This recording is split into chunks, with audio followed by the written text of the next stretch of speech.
Friends, వచ్చేసిందో మీ శేషక్క ఇంకో రెసిపీతో మళ్ళీ వచ్చేసింది.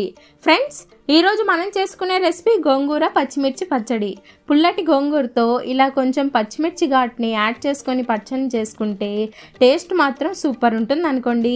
అలాగే ఈ పచ్చడిని వేడి అన్నంలోకి కొంచెం వేసుకొని తింటే చాలు, అన్నాన్ని మొత్తం ఈ పచ్చడితోనే తింటాం, అంత బాగుంటుంది మరి టేస్ట్ మాత్రం.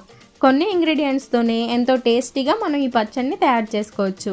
మరి ఇంకెందుకు లేట్, గోంగూర పచ్చిమిర్చి పచ్చడిని ఎలా తయారు చేసుకోవాలో ఈరోజు మన వీడియోలో చూసేద్దాం రండి.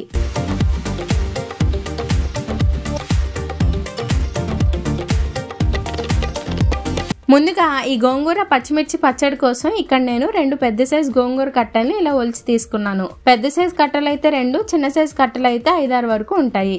ఇలా ఆకులుగా ఒలుచుకొని ఒకసారి వీటిని నీటిలో కడిగి తీసుకోవాలి.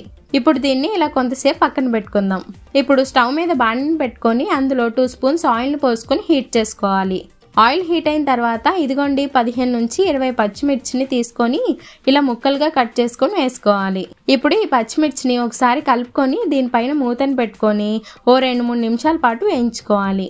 ఇంకా మనం ఇందులో ఎక్స్ట్రాగా ఏం కారం వేయం కాబట్టి ఈ పచ్చిమిర్చిని చూసుకొని వేసుకోవాలి. ఈ పచ్చిమిర్చి మంచిగా వేగిన తర్వాత తీసుకొని ఒక ప్లేట్లోకి వేసుకోవాలి. ఇప్పుడు మళ్ళీ ఇదే బాండీలో 2 స్పూన్స్ ఆయిల్ని పోసుకొని హీట్ చేసుకోవాలి. ఆయిల్ హీట్ అయిన తర్వాత 2 చిన్న సైజ్ టమాటాలని ఇలా ముక్కలుగా కట్ చేసుకొని వేసుకోవాలి. ఈ టమాటా ముక్కల్ని మంచిగా మగ్గించుకోవాలి. ఈ టమాటా ముక్కలు మగ్గిన తర్వాత ఇప్పుడు ఇందులో మనం ముందుగా కడిగి పెట్టుకున్న గోంగూరను మొత్తం వేసుకోవాలి. ఇంకా దీన్ని ఏం కదపకుండా దీనిపైన మూతను పెట్టుకొని లో ఫ్లేమ్ మీద గోంగూర చక్కగా మగ్గేంత వరకు మగ్గించుకోవాలి. ఇలా గోంగూర కొంచెం మగ్గిన తర్వాత మూతను తీసేసి కలుపుకుంటూ గోంగూరను మొత్తం పూర్తిగా మగ్గించుకోవాలి. ఇలా గోంగూర మంచిగా మగ్గిన తర్వాత స్టవ్ ఆఫ్ చేసుకొని పక్కన పెట్టుకొని చల్లారబెట్టుకోవాలి. ఇప్పుడు ఒక మిక్సీ జార్ని తీసుకొని ఇందులో మనం ముందు వేయించి పెట్టుకున్న పచ్చిమిర్చి ముక్కల్ని మొత్తం వేసుకోవాలి.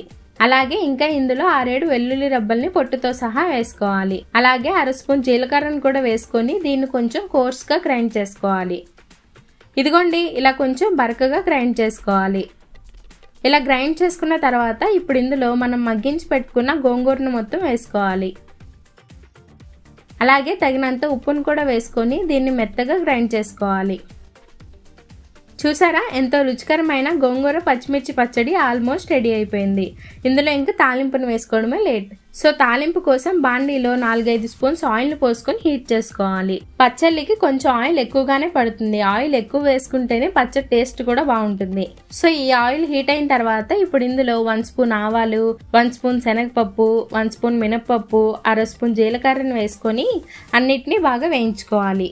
ఈ పప్పులన్నీ మంచిగా వేగిన తర్వాత ఇప్పుడు ఇందులో దంచిన 5-6 వెల్లుల్లి రబ్బల్ని అలాగే 3-4 తుంచిన ఎండుమిర్చిని వేసుకొని కలుపుకోవాలి. ఈ పచ్చడిలో ఈ వెల్లుల్లి రబ్బల టేస్ట్ ఇంకా బాగుంటాయి. ఏ పచ్చడికైనా అందులో కొంచెం ఇంగువ వేసుకుంటే ఆ పచ్చడి టేస్ట్ మరింత రుచిగా ఉంటుంది.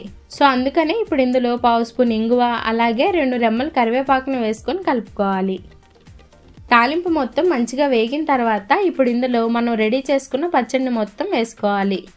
ఈ పచ్చడికి ఇంకొంచెం టేస్ట్ యాడ్ చేయడం కోసం లాస్ట్లో ఇలా కొన్ని ఉల్లిపాయ ముక్కలను వేసుకొని కలుపుకోవాలి. మనకి పచ్చడి ఎక్కువ రోజులు నిల్వ ఉండాలంటే ఉల్లిపాయలు ఇప్పుడే యాడ్ చేసుకోకూడదు. మనం ఎప్పుడైతే పచ్చడిని తింటామో ఆ ముందు ఇలా కొన్ని ఉల్లిపాయ ముక్కలను యాడ్ చేసుకోవాలి. అప్పుడే మనకి పచ్చడి ఫ్రెష్గా ఉండి మరింత టేస్టీగా ఉంటుంది. అంతే ఫ్రెండ్స్, ఎంతో టేస్టీ అయిన గోంగూర పచ్చిమిర్చి పచ్చడి రెడీ అయిపోయింది. ఈ రెసిపీని మీరు కూడా ట్రై చేసి మీకు ఎలా కుదిరిందో తప్పకుండా కామెంట్ సెక్షన్లో కామెంట్ చేయండి.